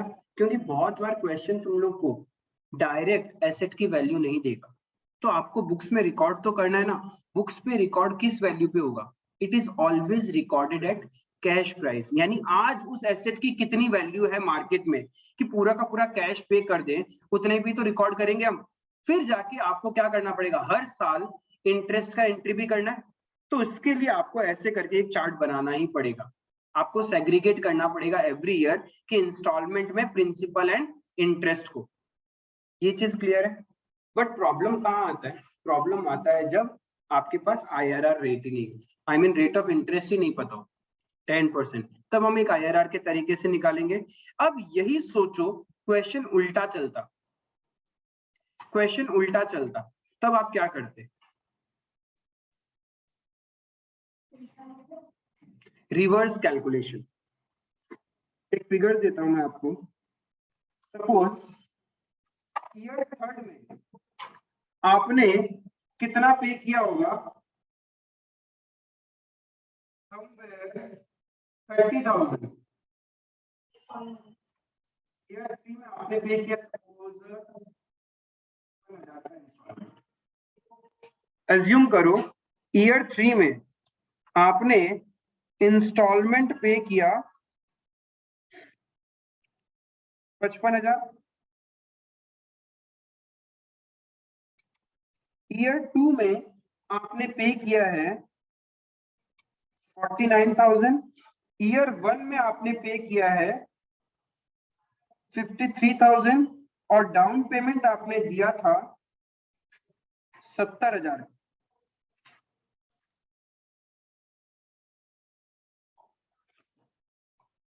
तो एक बात बताओ, कोई मुझे बताए कि आज मुझे ये खरीदना है तो कितने रुपए में खरीद, रेट ऑफ इंटरेस्ट 10% मान लो। रेट ऑफ इंटरेस्ट 10% है, rate of interest is 10%। Tell me how we will calculate cash price. क्या चीज, मैंने बोला जब रेट ऑफ इंटरेस्ट नहीं दिया हुआ रहता तब हम लोग IRR कैलकुलेट करते हैं। रेट ऑफ इंटरेस्ट दिया हुआ है, इस पूरे की पूरी एसेट जो हमने परचेज करी है उस पे, उसके ऊपर हमने 10% का इंटरेस्ट दिया है। Find out the cash price. I give you 10 minutes time, निकाल के बताओ कि कैसे निकालेंगे। एक तरीका तो तुम लोगों ने बताया कि आराम से क्या करो भैया, एन्युटी यूज कर लो 10% पे। तो एन्युटी यूज करेंगे तो क्या होगा, इसका 0.751 होगा, इसका 0.826 होगा सेकेंड ईयर का फैक्टर, इसका 0.909 और इसका तो 1 ही होता है। Present value factor at 0th period, 1 रुपए का तो 1 रुपए ही होगा। तो यहाँ पे तुम लोगों ने इसका प्रेजेंट वैल्यू किया होगा। चलो यहाँ से कैश प्राइस निकालना बहुत आसान है। मैं एक चीज एड ऑन और कर देता हूँ कि इतना आसानी से कर ही लिया, अब आपका डबल मेहनत बढ़ जाएगा और आपको एक ही टेबल के अंदर में मुझे बताना है कि कैश प्राइस कितना होगा और इंटरेस्ट पेड कितना है एट एवरी इंस्टॉलमेंट।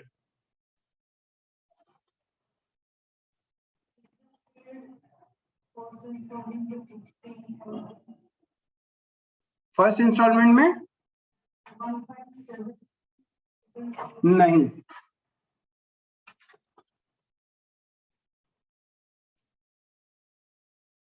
एक आप लोगों ने बोला भैया ऐसे कर लो और आ जाएगा अपना approximately value,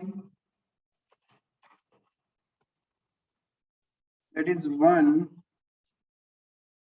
199,956, that is 2 lakh approx. ये हो गया cash price of the asset, right. But मुझे ऐसे नहीं चाहिए, I want without annuity table, without annuity table. अब एक चीज समझो, हम लोग कहाँ हैं, 3rd ईयर। 3rd ईयर में क्या होता था, आउटस्टैंडिंग प्रिंसिपल हम लोग देखते थे, उसके ऊपर इंटरेस्ट लगता था, फिर इंस्टॉलमेंट आता है मेरा। तो मैं ये बोल सकता हूं कि मेरे पास 3rd ईयर में कितना ओपनिंग आउटस्टैंडिंग था ये पता ही नहीं है, बट 3rd ईयर का क्लोजिंग आउटस्टैंडिंग कितना है, 1 रुपए भी नहीं। जब तीसरा इंस्टॉलमेंट पे ही कर दिया तो 1 रुपए भी बचेगा, नहीं बचेगा। आपने क्या किया है, इंस्टॉलमेंट दिया है कितना रुपए, कहना इससे इंस्टॉलमेंट का मतलब ही होता है प्रिंसिपल प्लस इंटरेस्ट, यानी इसमें इंटरेस्ट इंक्लूड है 10%, यानी दिस इज योर 110%। जो भी प्रिंसिपल एक एक्स अमाउंट था, एक्स अमाउंट में 10% ऐड कर दो तो ऑटोमेटिकली क्या बन जाएगा, इंस्टॉलमेंट। तो दिस इज योर 110%। तो प्रिंसिपल कितना हुआ फिर, इंटरेस्ट कितना दिया होगा। तो यानी मेरा तीसरे साल के बिगिनिंग में आउटस्टैंडिंग 50,000 था, है ना। इसमें डाउट है क्या किसी को, मुस्कान? तो दूसरे साल में कहानी क्या हुआ होगा, दूसरे साल के एंड में आपका आउटस्टैंडिंग बचा होगा 50,000, तभी तो तीसरे साल का ओपनिंग में उतना है।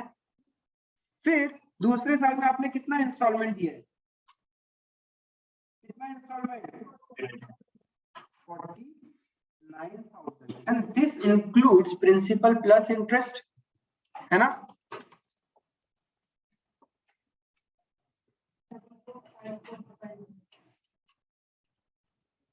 तुम लोग गलती करोगे, तो तुम लोग गलती करोगे।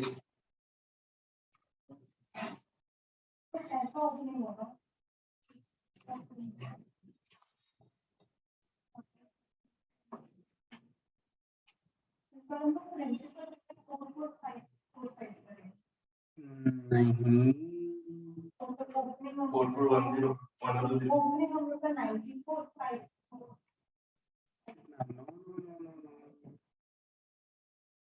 बिल्कुल भी नहीं। अब मेरी बात सुनो, हाँ हाँ बोलो क्या, 99,000, नहीं नहीं। अच्छा तुम ऊपर वाले वैल्यूज में क्लोजिंग आउटस्टैंडिंग कैसे निकाला तुम लोगों ने, मेरे को यहाँ चाहिए क्या, ओपनिंग बैलेंस चाहिए, वही तो नहीं पता ना, क्योंकि जो ओपनिंग आउटस्टैंडिंग होगा उसी के ऊपर तो मेरा इंटरेस्ट लगने वाला है। यहाँ पे जो वैल्यू होगा उसी पे तो मैं इंटरेस्ट दूंगा, यही तो नहीं पता तुम्हें। तो क्या करना पड़ेगा, यहां से यहाँ से यहाँ यहाँ आया अपने को, है ना। तो जब रिवर्स कैलकुलेशन आना है, नॉर्मली क्लोजिंग बैलेंस कैसे निकलता है, ओपनिंग माइनस इंस्टॉलमेंट क्लोजिंग, यही करते हो ना। तो रिवर्स आने के लिए तुम्हें क्या करना पड़ेगा, इसमें वापस ये ऐड करो, तो ऑटोमेटिकली आप कहां पहुंच जाओगे, यहां पहुंच जाओगे। But the problem is that इसमें इंटरेस्ट भी तो है, यानी कैन आई से कि मेरा ओपनिंग आउटस्टैंडिंग कैसे निकल सकता है, मैं क्लोजिंग बैलेंस में अपना इंस्टॉलमेंट को ऐड कर दूं तो ओपनिंग निकलेगा क्या, नहीं। क्यों नहीं, बिकॉज इसमें इंटरेस्ट है, यानी this closing balance plus installment is my 110%, this is my 110% ना, closing balance plus installment is my 110%, ये तो 100% है ही। इसके अंदर में क्या है, एक 100% है और एक 10% इंटरेस्ट का पार्ट भी तो है मेरा, राइट। तो मुझे करना क्या है,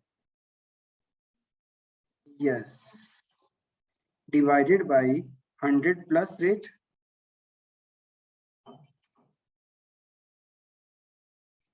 तो क्या आपका यहाँ 90,000 आया, उसका 10% होता है 9,000, क्या अब मैच हो रहा है इक्वेशन,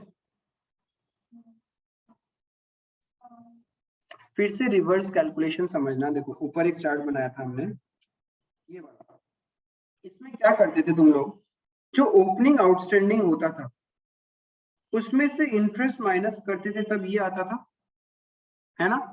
फिर इस वैल्यू में, इस वैल्यू से ये माइनस करते थे तो ये निकलता था, ठीक है।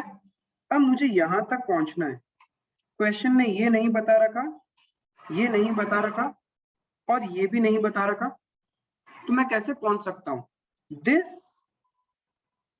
प्लस दिस, उसमें से ये माइनस करना पड़ेगा ना, तभी तो प्रिंसिपल आउटस्टैंडिंग निकलेगा, बट ये तो पता ही नहीं है मुझे, यानी इंटरेस्ट तो ऑलरेडी इंक्लूड है, यानी इट बिकम्स माई 110% वैल्यू, तो वो डिवाइड कर दोगे तो ऑटोमेटिकली आपका क्या आ जाएगा, ओपनिंग आउटस्टैंडिंग।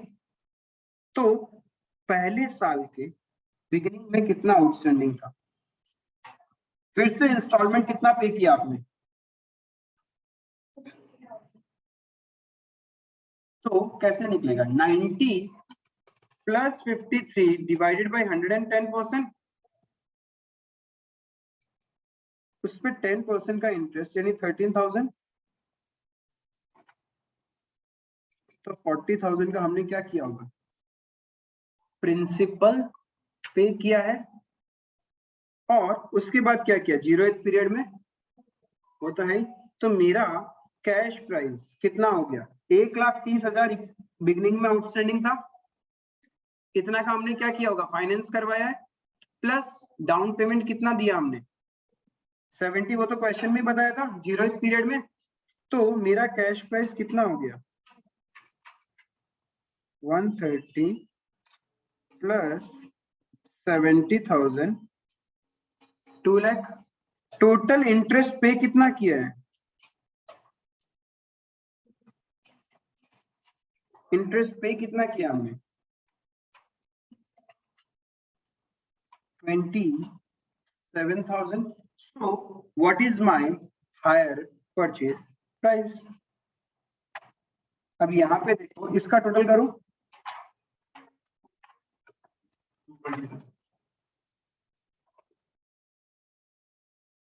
क्या 2,27,000 आया, हाँ, और ये कितना आ रहा है, चीजें समझ में आई कि क्वेश्चन आपको दो तरीके से सॉल्व करना पड़ सकता है।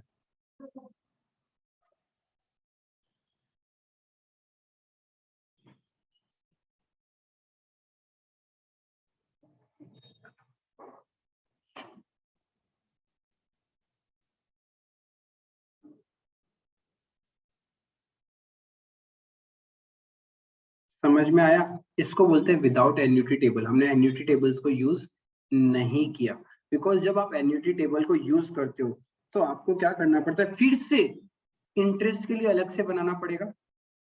आपको अकाउंटिंग तो दोनों करनी है, एसेट परचेज की प्लस इंटरेस्ट की। यहाँ पे आपने क्या निकाला है, यहाँ पे तो आपने जस्ट क्या निकाला, cash price of the asset निकाला है, व्हाट अबाउट इंटरेस्ट, उसके लिए फिर से और एक बार टेबल बनाना पड़ेगा, तो आपकी डबल मेहनत हो जाएगी ना।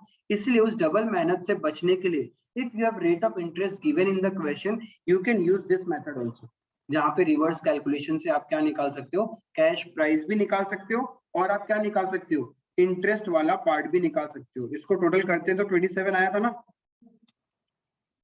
तो सब चीज आपका एक ही टेबल में कैलकुलेट हो सकता है।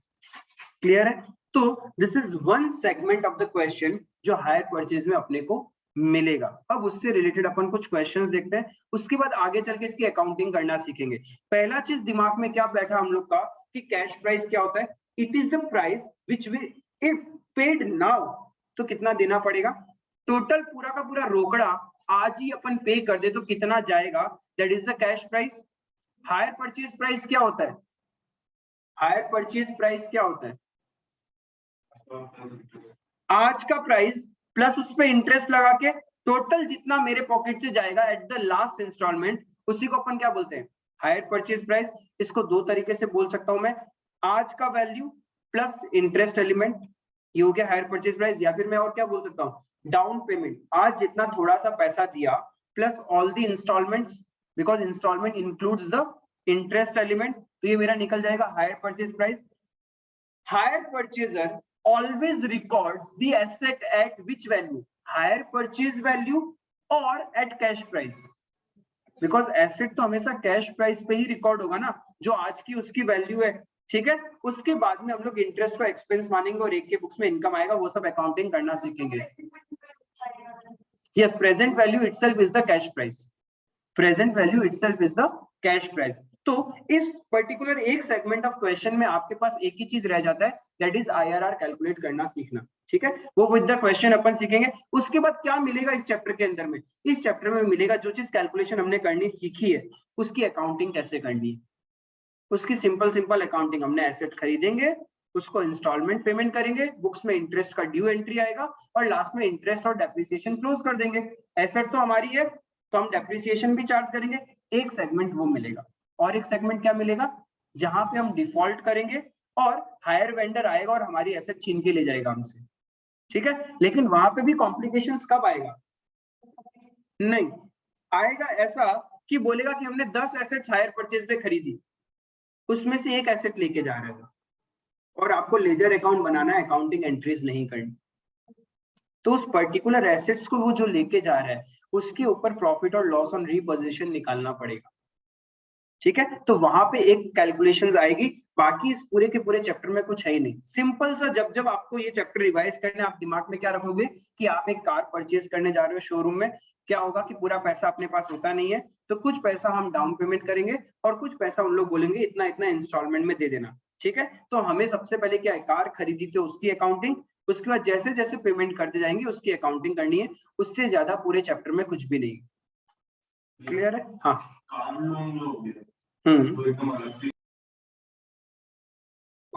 लेट्स सी, अभी तक जो पढ़ा उसको क्वेश्चन के थ्रू देखते हैं कि कैसा होता है। आशा purchased a truck on hire purchase system. As per terms, she is required to pay 70,000 down. ठीक है, क्या किया, एक ट्रक खरीदा है, कैसे खरीदा है, हायर परचेज पे खरीदा है, पैसा पूरा नहीं है, नहीं इसका मतलब उसके पास क्या बोल रहा है, 70,000 डाउन पेमेंट और 53,000 at the end of first year देगी, 49,000 at the end of second year पे करेगी और 55,000 at the end of third year पे करेगी। Interest is charged at the rate 10% per annum. You are required to calculate the cash price of the truck and the interest paid with each installment. तो ये same वही question है जो हमने अभी example देखा था, वही फिगर्स है, अभी किया था ना हमने ये वाला, जहां पे इंस्टॉलमेंट कितना था 53, 49, 55,000, ठीक है।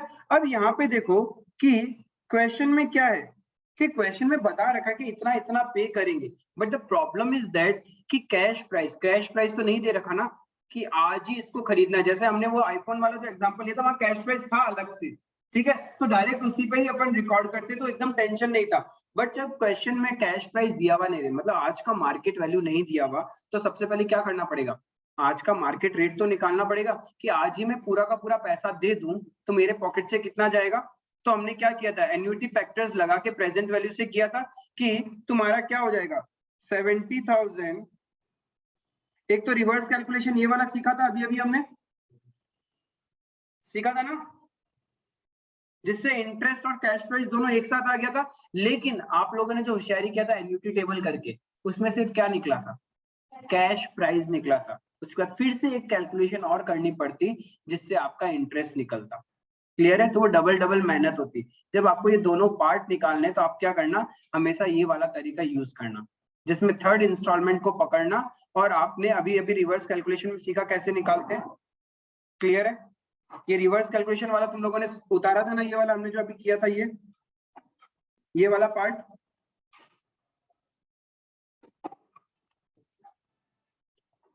और ये चीज ध्यान में रखना कि कैसे कैलकुलेट करते हैं, ठीक है मुस्कान?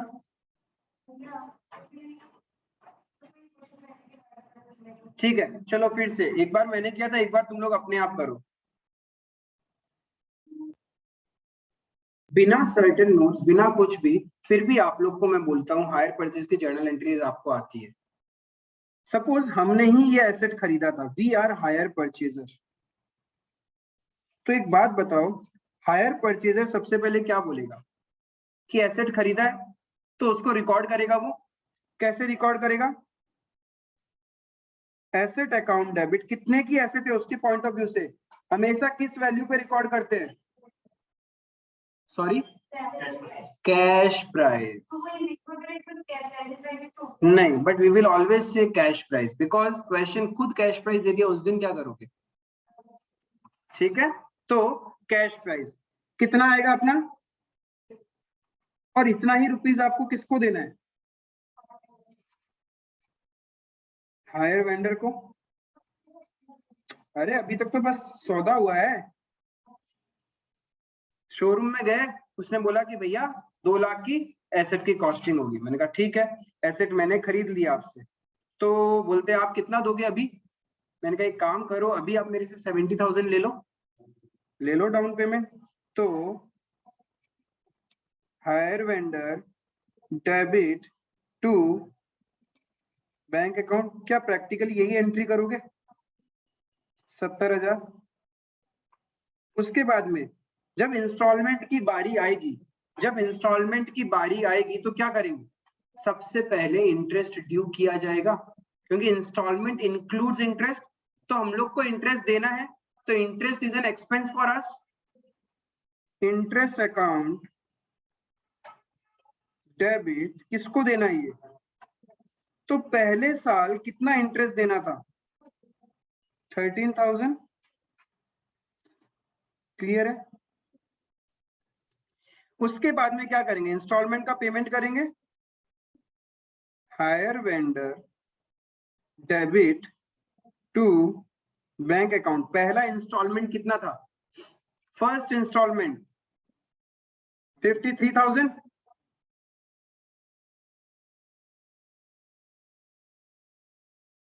उसके बाद क्या करेंगे? बताओ, आपने एसेट खरीदी है, फिर क्या करोगे आप? इतना जल्दी? बेसिक भूल गए बचपन की बातें कि जब भी बिजनेस में एसेट होती है तो डेप्रिसिएशन करना होता है अपने को, तो फिर हायर परचेजर क्या करेगा?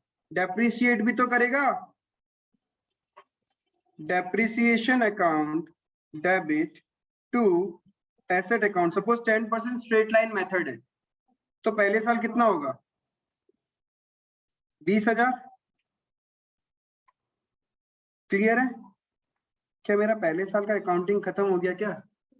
नहीं भैया, आप इतने बेवकूफ हो, सारी चीजें भूल जाते हो। आपने ही तो सिखाया था कि जब भी नॉमिनल नेचर अकाउंट आप ओपन करते हो as per accrual basis of accounting, उसको प्रॉफिट एंड लॉस अकाउंट में ट्रांसफर करना पड़ता है।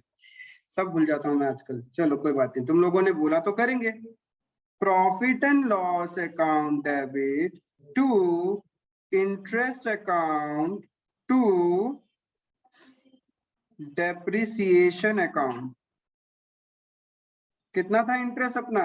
13,000, डेप्रिसिएशन 20,000, 33,000। क्या भैया हायर परचेजर की बुक्स हो गई? हो गई। इतना ही अकाउंटिंग करना होता है क्या? हाँ, इतना ही करना होता है। That was your cash price method. That was your cash price method. लिखा था ना यहाँ पे कि हायर परचेजर कैसे कैसे अकाउंटिंग करता है? कैश प्राइस मेथड, यानी सबसे पहले कैश प्राइस पे एसेट को रिकॉर्ड करेगा, फिर उसका डाउन पेमेंट करेगा, फिर इंटरेस्ट ड्यू करेगा, इंस्टॉलमेंट पे करेगा, डेप्रिसिएशन चार्ज करेगा और नॉमिनल नेचर को क्लोज कर देगा। ये कहानी हर साल चलती जाएगी, तब तक चलती जाएगी जब तक हायर परचेजर डिफॉल्ट नहीं करता, क्योंकि फिर रिपोजिशन की बातें आ जाएगी। So that was everything for today. Next class में हम लोग इससे रिलेटेड और आगे पढ़ेंगे, देखेंगे कि इंटरेस्ट सस्पेंस मेथड क्या है, फिर इसमें क्या कोई अनोखी अकाउंटिंग एंट्री होती है क्या? और मैं बोलूंगा कोई अनोखी होती नहीं है, वो भी तुम लोग को आता है, बस कुछ वैल्यूज को प्लस करना होगा। क्लियर है? चलो, that's all for today. Thank you.